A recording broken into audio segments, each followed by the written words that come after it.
तो भाई साहब आज की वीडियो भी बहुत धमाकेदार होने वाली है, क्योंकि आज हम पढ़ने वाले हैं कुछ ऐसा जो हमारे दैनिक दिनचर्या में हम पढ़ते हैं, सुनते हैं, सोचते हैं, लेकिन समझ नहीं आता। आज आपको आने वाला है वो सब कुछ समझ। बने रहिए हमारे साथ अंत तक, ठीक है। चैनल को सब्सक्राइब कर लेना, ठीक है। और टॉपिक है हमारा धातुओं की प्राप्ति। धातुओं की प्राप्ति जिसे कहते हैं धात्विकी।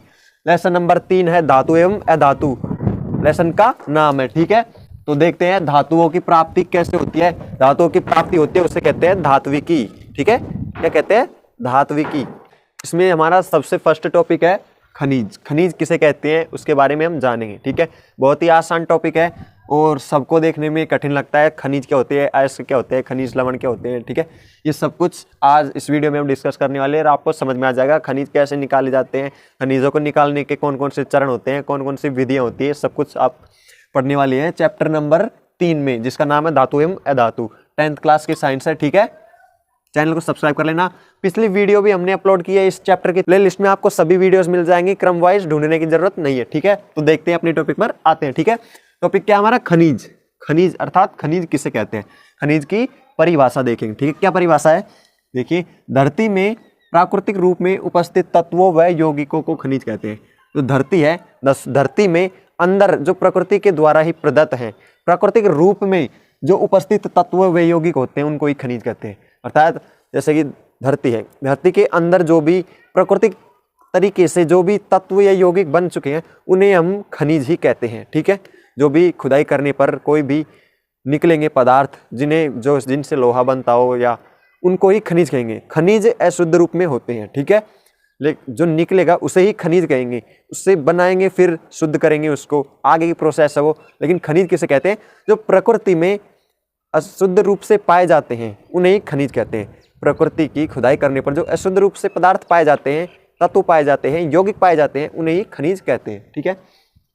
प्राकृतिक रूप में उपस्थित तत्वों यौगिकों को खनिज कहते हैं, ठीक है। खनिज के बाद में अगली परिभाषा आती है हमारी अयस्क। अयस्क किसे कहते हैं? आपने पढ़ा होगा खनिज अयस्क। अयस्क भी अलग होता है, खनिज भी अलग होता है, दोनों से मिलकर भी खनिज अयस्क बनता है। पहले पढ़ते हैं अयस्क। अयस्क देखते हैं क्या होते हैं। वे खनिज जिनमें धातु अधिक मात्रा में हो तथा निकालने में कम लागत लगे अयस्क कहलाते हैं, ठीक है। जिनमें धातु अधिक मात्रा में हो और निकालने में भी लागत कम हो, ठीक है। जो अशुद्ध रूप है, खनिज है वो धातु का अशुद्ध रूप है, ठीक है। खनिज है वो तत्व यौगिक का अशुद्ध रूप है। उसमें खनिज में जो अशुद्धियाँ भी होती हैं, ठीक है, और भी बहुत सारे पदार्थ होते हैं वो अशुद्ध रूप में ही होते हैं, ठीक है। उन्हें तो कहते हैं खनिज। और ऐसे पदार्थ जो खनिज उनमें धातु की मात्रा तो अधिक हो और अशुद्धियों की मात्रा कम हो, ठीक है। और उन्हें आसानी से निकाला भी जा सकता है, जैसे कि ज़्यादा गहराई में नहीं पाई जाती वो, ऐसे ही मतलब 500-600 फीट पे ही मिल जाती है या फिर उससे भी ऊपर ही मिल जाए, उन्हें हम कहते हैं अयस्क, ठीक है। जो जिनमें धातु की मात्रा अधिक हो, ठीक है, और निकालने में भी कम लागत लगे उन्हें अयस्क कहते हैं, ठीक है। अयस्क कहलाते हैं जिन्हें खनिज में वे खनिज जिनमें धातु अधिक मात्रा में हो, ठीक है, जिनमें धातु तो अधिक मात्रा में पाया जाए और उनको निकालने में, धरती से खोदकर निकालने में उनको लागत भी कम लगे, उनको निकालने में लागत भी कम लगे, उसे अयस्क कहते हैं। अगला है हमारा गैंग। गैंग क्या होता है? ठीक है, देखिए आप सोचेंगे गैंग जो गुंडों की गैंग होती है वो वाला गैंग नहीं है, यहाँ पर उनसे कुछ भिन्न है, ठीक है। तो क्या होती है? पृथ्वी से निकाले गए अयस्क के साथ निकलने वाली रेत, मिट्टी, कंकड़ जैसे अशुद्धियों को गैंग कहा जाता है, ठीक है। पृथ्वी से कोई खनिज निकाला तो खनिज निकालने के बाद उसमें धातुओं को अलग किया, फिर धातुओं के साथ ही जो अशुद्धियाँ भी निकलती है उनको अलग किया। जो धातु है उसको तो अलग कर लेंगे, जो अशुद्धियाँ निकलती हैं उन अशुद्धियों को ही गैंग कहते हैं, जो कि धातु के साथ आती है, ठीक है। बाद में साफ करके उन अशुद्धियों को, जैसे कंकड़, पत्थर, मिट्टी, रेत, ऐसी जो अशुद्धियाँ आ जाती है उनको गैंग कहते हैं, ठीक है। समझ में आ गया होगा उम्मीद करता हूँ, और नहीं आया हो तो एक बार और समझा देता हूँ, ठीक है। धातुओं की प्राप्ति, धातुओं को जिस तरीके से प्राप्त किया जाता है उसको धात्विकी कहते हैं, ठीक है। खनिज, खनिज किसे कहते हैं? धरती में प्राकृतिक रूप में उपस्थित तत्व व यौगिकों को खनिज कहते हैं। धरती के अंदर जो प्रकृति के द्वारा ही बने हैं, प्रकृति में ही उपस्थित हैं, ऐसे तत्व व यौगिकों को खनिज कहते हैं। अयस्क, अयस्क किसे कहते हैं? वे खनिज जिनमें धातु अधिक मात्रा में हो और निकालने में लागत कम लगे। धातु तो अधिक मात्रा में उसमें और गैंग कम मात्रा में हो, उन्हें अयस्क कहते हैं। उन्हें निकालने में भी लागत कम लगे, बिल्कुल कम लागत में ही निकाला जा सकता है, कुछ ऐसे होता है जैसे कि धातु तो होती है उसमें, लेकिन धातु कम होती है और निकालने में भी लागत अधिक होती है, तो ऐसे कुछ फायदा ही नहीं है। ऐसा हो धातु जैसे गहराई में भी कम हो, निकालने में उसको लागत भी कम लगे और उसे आसानी से निकाला जा सकता हो और उसमें धातु की मात्रा भी अधिक हो, अर्थात अधिक कम लागत में अधिक मुनाफा हो, उसे ही अयस्क कहते हैं। ठीक है, अगला है गैंग। पृथ्वी से निकाले गए जो धातु हैं या खनिज लवण हैं, उनके साथ साथ जो अशुद्धियां आ जाती है, कंकड़ पत्थर मिट्टी आदि अशुद्धियां आ जाती है, उन अशुद्धियों को ही गैंग कहते हैं। ठीक है, धातुओं को गैंग से अलग करने के बाद, धातुओं को गैंग से अलग करने के लिए जो 4 विधियां हैं हमारी, ठीक है, 4 चरण से अलग किया जाता है। ठीक है, अब कौन कौन से चरण से अलग किया जाता है आगे पढ़ेंगे। हमने धातु के बारे में पढ़ लिया, अयस्क के बारे में पढ़ लिया, खनिज के बारे में पढ़ लिया। ठीक है, तो अब देखते हैं कि जो धातुओं की प्राप्ति है वो किन किन चरणों से की जाती है, अर्थात जो धातु की प्रक्रिया है वो किस किस चरण से में संपन्न होती है, कितने चरणों में संपन्न होती है। आप देख सकते हो 3 चरणों में संपन्न होती है। ठीक है, ये चरण आपको याद रखने हैं और इन चरण में विधियां हैं, उन विधियों से ही जो धातु है उसको गैंग से अलग किया जाता है। ठीक है, तो खनिज निकलेंगे, खनिज में होती है अयस्क और गैंग। ठीक है, उन अयस्कों से गैंग को हटा दिया जाता है, गैंग अर्थात जो अशुद्धियां हैं उनको हटा दिया जाता है। ठीक है, तो पहला चरण, पहले चरण का नाम क्या है, अयस्कों का समृद्धिकरण। जो अयस्क है उनको आसान विधियों के द्वारा जैसे पानी से साफ कर देते हैं। ठीक है, पानी से जैसे कि पानी से धुलाई कर देते हैं उसकी, इस प्रकार से साफ कर दिए जाते हैं। फिर चरण नंबर 2 धातुओं का निष्कर्षण। ठीक है, निकालते वक्त कैसे कैसे सावधानियां रखते हैं धातुओं को, कैसे कैसे निकाला जाता है उसके बारे में समझेंगे। और चरण नंबर 3 है धातुओं का परिष्करण। परिष्करण का अर्थ है, परिष्करण शब्द परिष्कृत से लिया गया है। परिष्कृत का मतलब होता है साफ करना, किस प्रकार से साफ करेंगे उसके बारे में बताया जाएगा। ठीक है, इसमें अयस्क और धातु, अयस्क है उसमें गैंग मिल जाए, अयस्क और गैंग दोनों को क्या कहेंगे हम, धातु, धातु नहीं, दोनों को कहेंगे हम खनिज। ठीक है, तो देखिए ऐसे लिखते हैं, ऐसे समझ में आ जाएगा आपको। खनिज, खनिज क्या होते हैं, खनिज होते हैं अयस्क प्लस गैंग। ठीक है, खनिज किस किस से मिलकर बनते हैं, खनिज में होते हैं अयस्क और गैंग। ठीक है, तो खनिज में से जो अयस्क और गैंग होते हैं उसमें से अगर गैंग को हम हटा देंगे, ठीक है, गैंग को हमने हटा दिया, ठीक है, ये काम ही करना है हमको इन तीनों चरणों में। ठीक है, जो खनिज है उसमें से अयस्क और गैंग है, दोनों है, उनमें से हम गैंग को हटा देंगे, सिर्फ अयस्क बचेगा, जो काम की चीज है उसको रख लेंगे, और जो मिट्टी धूल कंकर पत्थर जो बचेगा उसको हटाना है हमें। हटाने के लिए 3 चरण हैं, इन तीनों चरणों में विधियां हैं बहुत सारी, उन विधियों को पढ़ेंगे समझेंगे। ठीक है, बहुत ही इंटरेस्टिंग होने वाला है। देखिए ऐसी बिल्कुल सरल विधियां हैं और इसमें एक बड़ा क्वेश्चन बनता है कि धातुओं को किस प्रकार कितने चरणों से वो किया जाता है, साफ किया जाता है, कितने चरणों से गैंग को अलग किया जाता है। फिर बहुत सारे क्वेश्चन बनते हैं, इसमें से 1 नंबर का क्वेश्चन बनता है, 3 नंबर का बनता है और 6 नंबर का भी बनता है, बड़ा भी आ सकता है। ठीक है, टुकड़ों में भी बन सकता है, इसमें से बहुत ही इंपॉर्टेंट पार्ट है। ठीक है, देखिए अब पढ़ाएंगे हम चरण नंबर 1 अयस्कों का समृद्धिकरण। चरण नंबर 1 है अयस्कों का समृद्धिकरण। जो हमारा चरण नंबर 1 है उसमें देख लेते हैं कौन कौन सी विधियां हैं। ठीक है, कौन कौन सी है देखते हैं। ठीक है, इसमें अनेक विधियां हैं। अब अनेक विधियां तो हैं लेकिन उनके नाम भी तो होंगे। ठीक है, तो नाम है पानी से साफ। ठीक है, इस विधि में क्या करेंगे हम, लिखाएंगे नहीं, इसमें ऐसे ही आप समझ लीजिए। ठीक है, बिल्कुल आसान सा है, पानी से साफ, जैसे कि पानी में डालकर उसको साफ कर लेंगे, या फिर जो अयस्क है या खनिज है उसके ऊपर, अयस्क के ऊपर थोड़ी बहुत मिट्टी लगी होगी, उसके ऊपर पानी डालेंगे या फिर पानी मोटर से डालेंगे, प्रेशर से पानी डालेंगे तो उसके ऊपर जो मिट्टी धूल जमा होगी वो निकल जाएगा। उसको पानी से साफ करते हैं छान कर। जैसे कि छानने के बड़े बड़े लगे होते हैं फैक्ट्रियों में, जो अयस्क है और गैंग है उसको अलग करने के लिए फैक्ट्री में बड़े बड़े चालने लगे होते हैं, उसके ऊपर अयस्क को डाल देते हैं और अयस्क को डालने के बाद उनको हिलाया जाता है, मशीनों से होता है ये सारी प्रोसेस, उनसे हिलाते हैं। तो फिर जैसे कि आप चूरमा उरमा छानते हैं, मोटा ऊपर रह जाता है और पतला नीचे आ जाता है। ठीक है, उसी प्रकार होता है। उसमें क्या होता है, जो अयस्क है वो तो नीचे निकल जाता है और जो कंकर पत्थर अशुद्धियां हैं वो ऊपर ही चलने में रह जाती है और उनको अलग कर लिया जाता है और उनको अलग कर लिया जाता है। इस प्रकार से भी अलग किया जाता है। ठीक है, छान। और अगला है रसायनों से। रसायन से किस प्रकार किया जाता है, जैसे कि विधियां होती है ऊर्ध्वपातन विधि आदि विधियों के माध्यम से उनमें केमिकल डाला जाता है। फिर गैसें रिलीज की जाती है, जिससे क्या होता है कि अशुद्ध हैं वो छनकर एक फ्लास्क में आ जाती है और जो अयस्क है वो एक फ्लास्क में आ जाते हैं या फिर उस पर जम जाते हैं। इस प्रकार से उसमें रसायन डालकर भी अलग किया जा सकता है। अगला है चुंबक के द्वारा।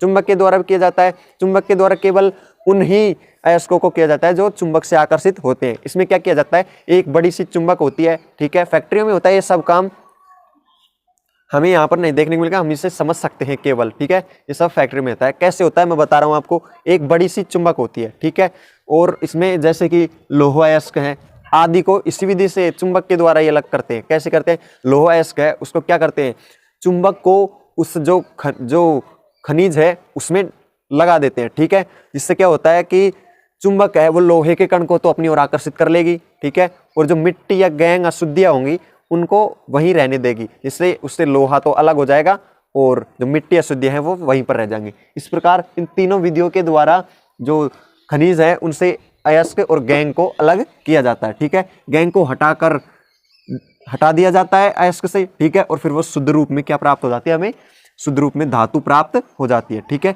अयस्क मैंने बताया था, अयस्क उसमें धातु ज्यादा होगी और निकालने में भी कम लागत होगी, उससे अयस्क कहेंगे, ठीक है। अगर निकालने में भी ज्यादा मेहनत होगी और धातु भी कम प्राप्त होगी तो उससे कोई फायदा नहीं है, ठीक है, इसलिए अयस्कों को ढूंढा जाता है, ठीक है। अयस्कों में कुछ दिन पहले हेलीकॉप्टर से अयस्कों को निकाला गया, ठीक है, अयस्क की कोई कमी नहीं है भारत के पास, ठीक है, भारत में बहुत सारे अयस्क हैं। भारत है वो एक इंडिपेंडेंस डे है, इंडिपेंडेंस डे मनाते हैं हम 26 जनवरी, नहीं 15 अगस्त स्वतंत्रता दिवस और इंडिपेंडेंस डे 26 जनवरी को, ठीक है। इसमें क्या होता है, जो भारत है एक संयुक्त राष्ट्र है। भारत में आप देखोगे कि भारत एक ऐसा देश है जिसमें लोग अपने आप को ढालना जानते हैं, उन्हें किस सिचुएशन में रहना है, क्या करना है, क्या नहीं करना है, ठीक है, सब जानते हैं। भारत पहले नंबर पर होता आज, लेकिन क्या होता है, जो आदमी सक्सेस हो जाते हैं और फिर डॉक्टर, इंजीनियर्स, साइंटिस्ट आदि बन जाते हैं तो वो क्या करते हैं, भारत में उनको इतनी फैसिलिटीज नहीं मिल पाती तो वो क्या करते हैं, विदेशों में चले जाते हैं और वहाँ पर काम करते हैं और विदेशों में काम करके वहाँ का जो लाभ है उनको मिलता है, ठीक है। अगर मैं गारंटी दे रहा हूँ कि अगर सभी साइंटिस्ट जो हैं ज़्यादातर भारत के मिलेंगे, ठीक है, और भारत के व्यवहार भी विदेशों से बहुत अच्छे हैं, मोदी जी की कृपा है, ठीक है। आप मानो तो है, नहीं मानोगे तो नहीं है, हकीकत में तो मोदी बहुत अच्छे हैं, ठीक है, वैसे तो अफवाह है, खाली पीली अफवाह फैलाते हैं, ठीक है। अब तो अपने टॉपिक पर आते हैं, ठीक है। चरण नंबर फर्स्ट पढ़ लिया हमने, अयस्कों का समृद्धीकरण, ठीक है। अब दूसरा चरण पढ़ेंगे। नंबर 2 है था हमारा धातुओं का निष्कर्षण, ठीक है, धातुओं का निष्कर्षण किस प्रकार किया जाता है, ठीक है। तो देखेंगे हम धातुओं का निष्कर्षण, लेकिन धातु 3 प्रकार के, अधिक क्रियाशील, मध्यम क्रियाशील और कम क्रियाशील, ठीक है। पहले देखते हैं अधिक क्रियाशील धातुओं का निष्कर्षण किस प्रकार किया जाता है। तो देखिए, जो अधिक क्रियाशील धातु है वो स्वतंत्र रूप से नहीं मिलते, जो अधिक क्रियाशील धातु है वो जो पृथ्वी है उसमें स्वतंत्र रूप से नहीं पाए जाते हैं, ठीक है। तो इन्हें निकालने के लिए क्या किया जाता है, ठीक है, ये किया जाता है विद्युत अपघटन। जो विद्युत अपघटन विधि है आगे पढ़ाएंगे आपको, उसका उपयोग किया जाता है, जिससे जो धातु है वो एक तरफ आ जाता है और जो गैंग है वो एक तरफ आ जाता है, ठीक है। अगला है हमारा मध्यम क्रियाशील धातु। जो मध्यम क्रियाशील धातु होंगे उनको किस प्रकार से अलग किया जाएगा, ठीक है। जो मध्यम क्रियाशील धातु है उनमें सल्फाइड, ऑक्साइड और कार्बोनेट के रूप में होते हैं। जो मध्यम क्रियाशील धातु हैं वो कौन कौन सी है, ठीक है। मध्यम क्रियाशील धातु है जिंक, Fe, ठीक है, जिंक है, Fe है, लोहा है। इनको कैसे अलग किया जाता है, ये सल्फाइड, ऑक्साइड और कार्बोनेट के रूप में होते हैं। ये सल्फाइड अयस्क के रूप में, कार्बोनेट अयस्क के रूप में पाए जाते हैं, ठीक है। इनको किस प्रकार अलग किया जाता है, देखिए कार्बन द्वारा अपचयन किया जाता है, ठीक है। ये कार्बन के साथ पाए जाते हैं, ठीक है। तो कार्बन के द्वारा अपचयन कर दिया जाता है, इसमें कार्बन डालेंगे जिससे अपचयन हो जाएगा, एक तरफ हमें धातु प्राप्त हो जाएगी और एक तरफ गैंग प्राप्त हो जाएगा, ठीक है। अगला है हमारा कम क्रियाशील धातु। तो कम क्रियाशील धातु है उनको कैसे अलग किया जाएगा, तो कैसे अलग किया जाएगा, स्वतंत्र रूप से प्राप्त होती हैं। जो कम क्रियाशील धातु हैं वो स्वतंत्र रूप से अर्थात शुद्ध रूप में ही प्राप्त होती हैं, लेकिन उनमें भी कुछ धातुएं जैसे सोना, चांदी, यह शुद्ध रूप में ही प्राप्त होती है, इनकी केवल सफाई की जाती है, ठीक है। तो सोना, चांदी ये हैं, इनको शुद्ध रूप में प्राप्त किया जाता है, लेकिन इन्हें भी थोड़ी सफाई करनी पड़ती है, इसलिए इनकी भी कुछ विधि हैं जो आगे पढ़ेंगे अभी हम, ठीक है। हमने पढ़ा था कि कम क्रियाशील धातु है वो शुद्ध रूप में पाई जाती है, लेकिन कुछ होती है जो अशुद्ध रूप में भी पाई जाती है, जैसे कि Hg व Cu, ठीक है। ये कम क्रियाशील धातु का निष्कर्षण है, जो Hg है और Cu है, इनका निष्कर्षण देखते हैं कैसे होता है, ठीक है। ये बहुत अनअभिक्रिय होते हैं। अनअभिक्रिय मतलब बिल्कुल कम रिएक्शन करते हैं किसी भी साथ। जो कॉपर है वो बिल्कुल कम रिएक्शन करता है। मैंने पढ़ाया है पिछले क्लास में, आप देख लेना जाकर कैसे करता है कॉपर कम रिएक्शन, ठीक है। यह बहुत अनअभिक्रिय होते हैं। इन धातुओं के ऑक्साइड को केवल गर्म करने से ही धातु प्राप्त किया जा सकता है, ठीक है। जो Hg व Cu है, इनके ऑक्साइड को केवल गर्म करेंगे तो इनसे शुद्ध रूप में धातु प्राप्त की जा सकती है, नहीं तो और भी किसी विधि से नहीं की जा सकती, ठीक है। तो अब प्राप्त करेंगे हम, गर्म करके देखेंगे, ठीक है। तो देखते हैं उदाहरण। Hg का निष्कर्षण होता है सिनाबार, इसका सूत्र होता है HCl। सिनाबार का सूत्र क्या होता है HgS, ठीक है। तो देखते हैं 2HgS 2 मोल सिनाबार के, उसके साथ उसमें ऑक्सीजन की उपस्थिति में जब गर्म करेंगे तो क्या होगा, तो होगा 2HgO, ठीक है। सल्फाइड ये अपचयित हो जाएगा, ठीक है। सल्फाइड को अपचयित करके ऑक्सीजन आ जाएगा, ठीक है। तो क्या बन जाएगा 2SO2, ठीक है। 2 मोल सल्फर डाइऑक्साइड के बन जाएंगे, ठीक है। तो फिर सल्फर डाइऑक्साइड के 2 मोल बन गए, ठीक है। तो अब क्या करेंगे, हमें प्राप्त हो गया HgO, ठीक है। तो HgO को भी अगर गर्म करेंगे और ज्यादा देर तक तो हमें Hg प्राप्त हो जाएगा और ऑक्सीजन गैस प्राप्त हो जाएगी। Hg शुद्ध रूप में प्राप्त हो गया हमें, ठीक है।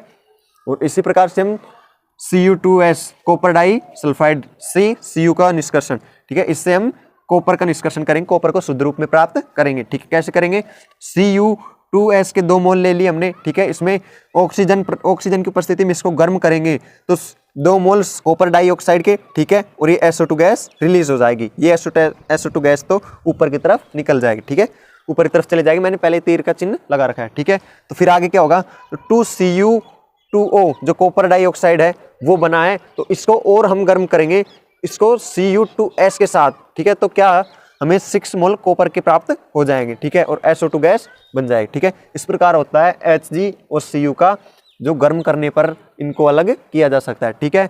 आगे पढ़ेंगे हम, अभी 2 चरण हुए हैं, दूसरे चरण में चल रहे हैं, तीसरा चरण पढ़ेंगे, ठीक है। आगे बहुत डिटेल्स पढ़ेंगे, आगे बहुत मजा आने वाला है। क्रियाशीलता के आधार पर 3 होते हैं, अधिक क्रियाशील धातु, मध्यम क्रियाशील धातु और कम क्रियाशील धातु। हमने पढ़ लिया कि कम क्रियाशील धातु पढ़ लिया हमने पिछली वीडियो में, और ठीक है आज की क्लास में हम पढ़ने वाले हैं मध्यम क्रियाशील धातु और अधिकतम क्रियाशील धातु। जब क्रिया करते हैं तो क्या होता है क्या नहीं होता है, देखते हैं इस वीडियो में। वीडियो कर देना लाइक, ठीक है। तो देखते हैं मध्यम क्रियाशील धातु का निष्कर्षण किस प्रकार किया जाता है, ठीक है। मध्यम क्रियाशील धातु है, उनको निकालने की क्या प्रोसेस होती है, कौन कौन सी विधियां होती है, कैसे उन्हें शुद्ध किया जाता है, क्या होता है, पूरा देखेंगे हम, ठीक है। देखते हैं, यह धातु या तो सल्फाइड या कार्बोनेट एस्क के रूप में पाई जाती है। जो ये मध्यम क्रियाशील धातु है, मध्यम क्रियाशील धातु आपको सक्रियता सारणी में देख लेना, बीच में मध्यम क्रियाशील धातु जैसे कि लोहा है, ठीक है, लोहा, तांबा, कॉपर, ये मध्यम क्रियाशील धातु है। ये धातु है जो सल्फाइड एस्क के रूप में, ये कार्बोनेट एस्क के रूप में पाई जाती है, ठीक है। 2 रूप में ही पाई जाती है। इन धातुओं को ऑक्साइड से प्राप्त करना अधिक आसान होता है, ठीक है। इन धातुओं को पहले ऑक्साइड के रूप में परिवर्तित करेंगे और इस रूप में परिवर्तित करने के बाद इनको प्राप्त करना बहुत ही आसान हो जाता है, ठीक है। इसलिए जो मध्यम क्रियाशील धातु है उनको पहले ऑक्साइड में परिवर्तित करेंगे, फिर ऑक्साइड में परिवर्तित करने के बाद उन्हें प्राप्त करेंगे, ठीक है, सल्फाइड एस्क के रूप में और ऑक्साइड एस्क के रूप में, ठीक है। तो देखते हैं हम सल्फाइड एस्क के रूप में धातु का निष्कर्षण, ठीक है। सल्फाइड एस्क से धातु का निष्कर्षण किस प्रकार किया जाता है, तो सल्फाइड एस्क से धातु का निष्कर्षण करने के लिए एक विधि है हमारे पास, उस विधि का नाम है भर्जन, ठीक है। आपने पढ़ा होगा पिछली क्लासों में भी, आपको याद होगा भर्जन निष्ठापन विधि, ठीक है। इसके बारे में हम पढ़ने वाले हैं, ठीक है। भर्जन विधि क्या होती है, देखते हैं। सल्फाइड एस्क को अधिक ताप पर वायु की उपस्थिति में गर्म करते हैं तो यह ऑक्साइड में बदल जाता है, ठीक है। भर्जन का अर्थ होता है जलना। सल्फाइड एस्क को वायु की उपस्थिति में गर्म करेंगे, बहुत अधिक ताप पर गर्म करेंगे तो यह ऑक्साइड में परिवर्तित हो जाता है, ठीक है। हमने पढ़ा था कि मध्यम क्रियाशील धातुओं को ऑक्साइड में परिवर्तित करके प्राप्त करना बहुत ही आसान होता है, इसलिए हम पहले इस सल्फाइड एस्क को भर्जन विधि के द्वारा ऑक्साइड में परिवर्तित करेंगे, ठीक है। परिवर्तित करने के बाद हम इसे शुद्ध रूप में प्राप्त करेंगे। तो परिवर्तित करने के लिए भर्जन के द्वारा हमने इसको गर्म किया अधिक ताप पर, यह गर्म करने के बाद ये ऑक्साइड में बदल जाती है, ठीक है। इसके एक उदाहरण ले लेते हैं। जो जिंक सल्फाइड ZnS है, उसकी उपस्थिति, उसको ऑक्सीजन की उपस्थिति में जब रिएक्शन कराएंगे या फिर गर्म करेंगे, ठीक है, तो क्या होगा, ठीक है। तो जिंक ऑक्साइड बनेगा, जिंक सल्फाइड से यहाँ पर अपचयन हो गया है, ठीक है, विस्थापित कर दिया है धातु ने, विस्थापन अभिक्रिया हो रही है, ठीक है। यहाँ पर सल्फर को विस्थापित कर दिया ऑक्सीजन ने, ठीक है, और यहाँ पर Zn ऑक्साइड बन गया और SO2 सल्फर डाई ऑक्साइड बन गया, ठीक है। इस प्रकार गर्म करने के बाद जो धातु है वो ऑक्साइड में बदल जाती है, ठीक है। सल्फाइड एस्क है वो ऑक्साइड में परिवर्तित हो जाता है भर्जन विधि के द्वारा। सल्फाइड एस्क के रूप में धातु को प्राप्त कर लिया, धातु ऑक्साइड को प्राप्त कर लिया, ऑक्साइड को प्राप्त कर लिया, ठीक है। तो अब सल्फाइड अयस्क के बाद में कार्बोनेटेड अयस्क है, क्योंकि जो इस विधि है मध्यम क्रियाशील धातु है, इनको सल्फाइड अयस्क और कार्बोनेटेड अयस्क के रूप में ही आसानी से ऑक्साइड में बदल के प्राप्त करना बहुत ही आसान होता है, इसलिए पहले इन्हें हमने सल्फाइड अयस्क में बदल लिया। अब ठीक है, अब कार्बोनेट अयस्क में बदलेंगे। ठीक है, कार्बोनेट अयस्कों का निष्कासन। ठीक है, तो कार्बोनेट अयस्कों का निष्कासन किस विधि के द्वारा किया जाता है? निस्तापन विधि के द्वारा। और सल्फाइड अयस्कों का विस्थापन किस विधि के द्वारा किया गया था? भर्जन विधि के द्वारा। ये याद रखना है आपको, भर्जन विधि और निस्तापन विधि के द्वारा जो कार्बोनेट अयस्क और सल्फाइड अयस्क है उनको ऑक्साइड में परिवर्तित किया है हमने। ठीक है, और हम निस्तापन विधि में देखते हैं क्या होता है। कार्बोनेट अयस्क को वायु की अनुपस्थिति में, ठीक है, उसमें हमने सल्फाइड अयस्कों को वायु की उपस्थिति में किया था, उसमें वायु की अनुपस्थिति में गर्म करते हैं तो यह ऑक्साइड में बदल जाता है। ठीक है, उसमें हमने भर्जन में क्या किया था? जो सल्फाइड अयस्क है उनको वायु की उपस्थिति में गर्म किया था, अधिक ताप पर गर्म किया था तो वो ऑक्साइड में बदले थे। और यहाँ पर कार्बोनेट अयस्क है उनको हम वायु की अनुपस्थिति में गर्म करेंगे तो वो ऑक्साइड में बदल जाएंगे। ठीक है, उदाहरण देखते हैं हम ZnCO3, इसको गर्म करेंगे। ठीक है, वायु की अनुपस्थिति में गर्म करेंगे तो Zn ऑक्साइड और CO2 गैस प्राप्त होगी हमें। ठीक है, और एक नोट है, वो नोट देख लीजिए। नोट क्या है? नोट ये है, भर्जन व निस्तापन से धातु ऑक्साइड प्राप्त होता है। हमने भर्जन और निस्तापन दोनों विधियों के द्वारा क्या किया है? धातु को हमने कार्बोनेट अयस्क और सल्फाइड अयस्कों को धातु ऑक्साइड या ऑक्साइड में प्राप्त कर लिया है। ठीक है, ऑक्साइड में प्राप्त करने के बाद आगे की प्रोसेस क्या होती है वो अगले पेज पर देखते हैं। तो स्टूडेंट्स, हमने भर्जन और निस्तापन विधि के द्वारा धातुओं को धातु ऑक्साइड या ऑक्साइड के रूप में परिवर्तित कर लिया। ठीक है, तो धातु ऑक्साइड में से जो धातु है उसको निकालने के लिए क्या करना पड़ेगा? हमें अपचयन करना पड़ेगा। और आप जानते हैं अपचयन में क्या होता है, पहले पाठ में पढ़ लिया है आपने। अपचयन में ऑक्सीजन को हटाना होता है। ठीक है, और अपचयन के लिए एक अपचायक की आवश्यकता होती है जो ऑक्सीजन को रिमूव करता है, ऑक्सीजन को शोषित करके एक अणु बना लेता है किसी भी चीज का, वो देखते हैं। ठीक है, क्या होता है? तो धातु ऑक्साइड का अपचयन देखते हैं किस प्रकार किया जाता है। तो अपचयन क्या होता है? ऑक्सीजन को हटाना। अपचयन किसे कहते हैं? ऑक्सीजन का हटना। अपचयन और ये अभिक्रियाएं पढ़ी आपने। ठीक है, अपचयन का अर्थ होता है ऑक्सीजन को हटाना। ठीक है, तो ऑक्सीजन को कैसे हटाएंगे हम? अपचयन के लिए अपचायक की आवश्यकता होती है। अपचयन करने के लिए अपचायक की आवश्यकता होती है। ठीक है, अपचयन करना है हमें, किसी अभिक्रिया का अपचयन करना है या कोई अपचयन की अभिक्रिया करनी है तो अपचयन के लिए रिएजेंट होना चाहिए, एक अपचायक होना चाहिए। और अपचायक के रूप में हम किस किस को काम में ले सकते हैं? देखिए, अपचायक के रूप में हम कार्बन का उपयोग कर सकते हैं, CO कार्बन मोनोऑक्साइड का उपयोग कर सकते हैं और H2 हाइड्रोजन गैस का उपयोग कर सकते हैं। ठीक है, इन तीनों को हम अपचायक के रूप में काम में ले सकते हैं। ठीक है, इन तीनों को अपचायक के रूप में अगर हम काम में लेंगे तो ठीक है, वहां से जो है वो ऑक्सीजन का अणु वो निकल जाएगा और एक किसी और चीज का अणु बना लेगा। ठीक है, तो उदाहरण देखते हैं हम। तो यहाँ पर है हाइड्रोजन गैस को हमने अपचायक के रूप में काम में लिया है, हाइड्रोजन गैस। और यहाँ पर जल का जो ऑक्सीजन है वो हाइड्रोजन गैस के साथ जुड़ जाएगी। ठीक है, जो हाइड्रोजन गैस है उसको अपचायक के रूप में काम में लिया हमने। ठीक है, तो ये ऑक्सीजन है वो हाइड्रोजन के साथ मिलकर एक जल का अणु बना लेगी, जिससे यहाँ पर से क्या होगा? यहाँ पर से ऑक्सीजन रिमूव हो जाएगी और अपचयन हो जाएगा। ठीक है, अपचयन का अर्थ होता है ऑक्सीजन का हटना। ठीक है, ऑक्सीजन यहाँ से हट जाएगी और एक जल का अणु बन जाएगा। कम क्रियाशील धातुओं का पढ़ लिया। ठीक है, मध्यम क्रियाशील धातुओं का पढ़ लिया। अब पढ़ेंगे हम जो अधिकतम क्रियाशील धातु है। ठीक है, जैसे कि सोडियम, पोटेशियम, इनका निष्कर्षण किस प्रकार किया जाता है? हम अधिक क्रियाशील धातुओं का निष्कर्षण किस प्रकार किया जाता है? ठीक है, तो किस प्रकार किया जाता है? देखिए, ये अधिक क्रियाशील धातु होते हैं, इनका निष्कर्षण अपचयन के द्वारा नहीं किया जा सकता। ठीक है, इन्हें प्राप्त अपचयन के द्वारा नहीं किया जा सकता क्योंकि ये अधिक क्रियाशील होते हैं।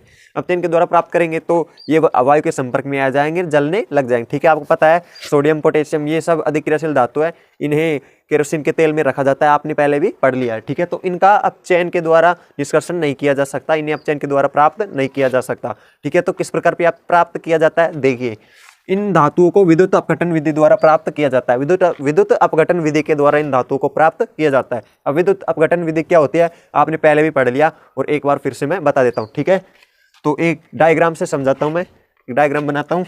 ये हमने एक बीकर ले लिया। ठीक है, इस बीकर में दो छड़ ले ली। ये है एनोड, ये है एनोड और ये है कैथोड। ठीक है, तो इसमें हम ले लेते हैं KCl का विलयन। ठीक है, KCl से हम क्या प्राप्त कर रहे हैं? K प्राप्त कर रहे हैं। जो है हम धातु प्राप्त कर रहे हैं K, पोटेशियम धातु प्राप्त कर रहे हैं विलयन से। ठीक है, तो देखते हैं क्या होता है, कैसे प्राप्त करेंगे। इसको हम एक बैटरी के सर्किट से जोड़ देते हैं, ठीक है। इस विलयन में हम जैसे ही इसको विलयन के रूप में प्राप्त करेंगे तो आपको पता है इसका होता है के पे पॉजिटिव चार्ज और सीएल पे नेगेटिव चार्ज, ठीक है। जो पॉजिटिव है वो पॉजिटिव को रिफ्लेक्शन प्राप्त करता है, ठीक है। वो पॉजिटिव पॉजिटिव से दूर जाता है और नेगेटिव नेगेटिव से दूर जाता है, और नेगेटिव पॉजिटिव के पास आता है और पॉजिटिव नेगेटिव के पास आता है, ठीक है। तो देखिए जैसे ही हम विद्युत धारा प्रवाहित करवाएंगे तो ठीक है, तो जो एनोड है, एनोड पर के जम जाएगा, ठीक है। विद्युत धारा प्राप्त करने के बाद इस छड़ है, ये वाली छड़ है, इस पर पोटेशियम जमा हो जाएगा। इसमें ये KCl का विलयन भरा हुआ है, यहां पर के जमा हो जाएगा, पोटेशियम जमा हो जाएगा, और जो Cl गैस बनेगी वो गैस एनोड पर चली जाएगी, कैथोड पर चली जाएगी, ठीक है। इस प्रकार विद्युत धारा प्रवाहित करने पर हमें एक तरफ पोटेशियम प्राप्त हो जाएगा और एक तरफ क्लोरीन गैस प्राप्त हो जाएगी, ठीक है। धातु प्राप्त होगा हमें कैथोड पर, ठीक है, और क्लोरीन गैस एनोड पर प्राप्त होगी, ठीक है। ये धातु कैथोड पर प्राप्त हो रही है, तो कैथोड है यहाँ पर, ये हमें धातु प्राप्त हो गई, और क्लोरीन गैस एनोड पर प्राप्त हो रही है, एनोड ये, और ये है कैथोड। कुछ समझ में नहीं आए तो कमेंट करके पूछ सकते हो, ठीक है। इस प्रकार अधिक्रियाशील धातुओं का भी निष्कर्षण कर लिया जाता है, ठीक है। तो आगे हम पढ़ेंगे कि ये इनमें भी कुछ अशुद्धियां रह जाती है, ठीक है। इस प्रकार से प्राप्त करने के बाद भी इनमें कुछ अशुद्धियां रह जाती है, उनको आगे हम दूसरी विद्युत अपघटन विधि से करेंगे, कॉपर ऑक्साइड कॉपर सल्फाइड से करेंगे। 2 चरण कंप्लीट हो चुके हैं हमारे, 3 चरणों में धातु का निष्कर्षण पढ़ा था हमने, और 2 चरण कंप्लीट हो गए, और तीसरा चरण ये आपके सामने, ठीक है। देखिए धातुओं का परिष्करण, तीसरा चरण था धातुओं का परिष्करण। अब धातु का परिष्करण क्या होता है, देखिए धातुओं से अशुद्धियों को निकालने के लिए विद्युत अपघटन परिष्करण विधि उपयोगी है, ठीक है। धातुओं से अशुद्धियों को निकालने के लिए विद्युत अपघटन विधि बहुत ही उपयोगी है, ठीक है। जो इसके लिए क्या विद्युत अपघटन विधि का उपयोग करेंगे, ठीक है। कैसे 3 चरणों में संपन्न होगी ये विद्युत अपघटन विधि, इसमें क्या क्या होगा देखते हैं। जब विद्युत धारा प्रवाहित होगी अशुद्धियां Cu विलयन में घुलने लगेंगी। यहाँ पर देखिए डायग्राम से समझते हैं इसको, देखिए ये एक कॉपर की छड़ है, शुद्ध कॉपर की छड़, ठीक है, और ये अशुद्ध कॉपर की छड़ है, कॉपर सल्फेट की छड़ है, ठीक है। अशुद्ध है, इससे हमें शुद्ध कॉपर प्राप्त करना है। तो शुद्ध कॉपर प्राप्त करने के लिए क्या करेंगे हम, तो देखते हैं। शुद्ध कॉपर प्राप्त करने के लिए क्या करेंगे, यहाँ पर एक कुंजी है, ठीक है, यहाँ पर एक कुंजी है। अभी सर्किट चालू नहीं है, सर्किट जैसे सर्किट को चालू करेंगे तो यहाँ से विद्युत धारा प्रवाहित होगी, ठीक है। विद्युत धारा प्रवाहित होगी तो इलेक्ट्रॉन इधर की तरफ गति करेंगे, इधर की तरफ इलेक्ट्रॉन गति करेंगे, तो यहाँ से इलेक्ट्रॉन यहाँ पर, या इधर से इलेक्ट्रॉन इस तरफ पहुँचेंगे, और इधर जो Cu है वो बाहर निकलेगा, कॉपर सल्फेट है वो इसमें आकर विलयन में घुलता जाएगा, ठीक है, घुलता जाएगा घुलता जाएगा घुलता जाएगा, और ठीक है। ये यहाँ पर से इलेक्ट्रॉन इधर होके इस यहाँ पर पहुँच जाएंगे, तो यहाँ पर प्रोटॉन की कमी हो जाएगी, ठीक है। तो यहाँ से जो कॉपर है, शुद्ध कॉपर यहाँ जमा होता चला जाएगा इस शुद्ध कॉपर की छड़ पर, और जो यहाँ पर अशुद्ध कॉपर था उसमें से निकल के विलयन में आ जाएगा कॉपर सल्फेट, और विलयन में से कॉपर निकल के शुद्ध वाला और इस पर जमा होता जाएगा। ये छड़ मोटी होती है और ये छड़ पतली होती है, ठीक है। तो ये छड़ बिल्कुल धीरे धीरे कम होती चली जाएगी, और ये छड़ मोटी होती चली जाएगी, इस पर कॉपर जमा होता जाएगा। कॉपर जमा हो जाएगा इस पर, तो जो सल्फेट की अशुद्धियां होंगी वो नीचे जमा हो जाएंगी, जिन्हें कहेंगे हम एनोड पंख, ठीक है। यह शुद्ध कॉपर की छड़ थी और ये शुद्ध कॉपर की छड़ थी, ठीक है। और ये हमने विलयन के रूप में क्या काम लिया है, अम्लीय कॉपर सल्फेट का विलयन काम में लिया है, ठीक है। तो देखते हैं पॉइंट क्या है। जब विद्युत धारा प्रवाहित होगी तो अशुद्ध कॉपर विलयन में घुलने लगेगा। जैसे विद्युत धारा प्रवाहित कराएंगे तो जो अशुद्ध कॉपर है वो विलयन में घुलने लग जाएगा, ठीक है। साथ ही धातु कैथोड पर जमा होती जाएगी, धातु है वो कैथोड पर भी जमा होती जाएगी, विलयन में घुलता जाएगा, और धातु कैथोड पर जमा हो जाएगी, और जो सल्फेट होगा वो नीचे जमा हो जाएगा, ठीक है। अशुद्ध एनोड के नीचे इकट्ठी होती जाती है, अशुद्धियां हैं वो एनोड के नीचे की तरफ इकट्ठी हो जाएंगी, ये रही ये अशुद्धियां हैं, ठीक है, एनोड के नीचे है, जिन्हें एनोड पंख कहते हैं। ये अशुद्धियां हैं, इन अशुद्धियों को क्या कहेंगे, ये अशुद्धियां हैं, लेकिन इन्हें कहते क्या है, इन्हें एनोड पंख कहते हैं। जो एनोड है उससे ही निकली है ये अशुद्धियां, जिस कंकर पत्थर कुछ होंगे, इन्हें ही एनोड पंख कहते हैं, ठीक है। यहाँ पर एक रिएक्शन हो रही है, वो रिएक्शन भी बता देते हैं आपको। रिएक्शन क्या हो रही है, देखिए यहाँ पर जो कॉपर है उसमें से क्या होता है, देखिए क्या होता है, पहले तो देखिए क्या होता है। यहाँ पर देखा था आपने, कॉपर में से 2 इलेक्ट्रॉन निकल रहे थे, तो देखते हैं रिएक्शन क्या होती है। ठीक है, जो कॉपर है, शुद्ध कॉपर है, उसमें से क्या होगा, जो 2 इलेक्ट्रॉन निकल जाएंगे। तो जैसे ही कॉपर में से 2 इलेक्ट्रॉन निकलेंगे, ये इलेक्ट्रॉन निकल गए, ठीक है, 2 इलेक्ट्रॉन, उतने ही यहाँ पर प्रोटॉन रह जाएंगे। प्रोटॉन दिखाने पड़ेंगे हमको, तो 2+, ठीक है। और यहाँ पर जो दूसरी छड़ है वहाँ पर इधर से होके प्रोटॉन चले जाएंगे, ठीक है। इधर प्रोटॉन की अत्यधिकता हो जाएगी, इसलिए ये वाला जो कॉपर है वो इलेक्ट्रॉनों को ग्रहण कर लेगा।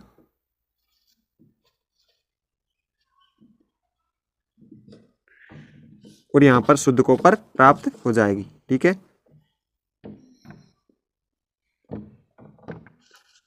इस प्रकार से यह अभिक्रिया होती है। कॉपर है, यहाँ पर जो कॉपर सल्फेट में से जो कॉपर है उसमें से इलेक्ट्रॉन निकल जाएंगे, और इलेक्ट्रॉन निकल के विलयन में आ जाएंगे, और ये वाली छड़ है कॉपर की, ये इन इलेक्ट्रॉनों को ग्रहण करके और इधर जमा कर लेगी, ठीक है। और ये शुद्ध कॉपर यहाँ पर जमा हो जाएगा। इस प्रकार होता है, ठीक है। तो आगे अगला टॉपिक है हमारा संचारण। तो अगला संचारण आपने फर्स्ट चैप्टर में भी पढ़ लिया है, फिर से देखते हैं क्या होता है संचारण। संचारण क्या होता है, ठीक है। धातु आर्द्रता, वायु, ऑक्सीजन, नमी के संपर्क में आने से संचारित हो जाते हैं। अर्थात जैसे धातु है, कोई धातु है, वो आर्द्रता, नमी या वायु के संपर्क में आएगी तो वो धीरे धीरे कुछ ऐसी रिएक्शन करेगी जो अपने पहले वाले रूप में परिवर्तित थी, वो उस रूप को धीरे धीरे बदलती जाएगी, या तो काली हो जाएगी, या हरी हो जाएगी, या फिर भूरे रंग की परत आ जाएगी, ठीक है। ऐसा कुछ होगा। तो क्या क्या होगा, ठीक है, देखते हैं। जैसे सिल्वर है वो O2 की उपस्थिति में काला हो जाता है। सिल्वर जब O2 से रिएक्शन कर लेगा तो उस पर काले रंग की परत आ जाती है। Cu कॉपर है, वो आर्द्र CO2 के संपर्क में आने से हरे रंग की परत बना लेता है। कॉपर है, वो आर्द्र CO2 के संपर्क में आ जाएगा तो उस पर एक हरे रंग की परत आ जाती है। ज़्यादा दिनों के बाद ये कम रिएक्शन करता है कॉपर ऑक्सीजन CO2 के साथ। ज़्यादा देर तक जब कॉपर CO2 के साथ उपस्थित रहेगा तो उस पर एक हरे रंग की परत आ जाएगी, ठीक है। इससे हम पता लगा सकते हैं कि ये कॉपर ज़्यादा दिनों पुराना है। लोहा है, आर्द्रता के संपर्क में आने पर जंग पकड़ लेता है। लोहा है, वो आर्द्रता के संपर्क में आएगा तो उस पर जंग पकड़ लेगा, वो भूरे रंग की परत आ जाती है, आपने देखा होगा, ठीक है।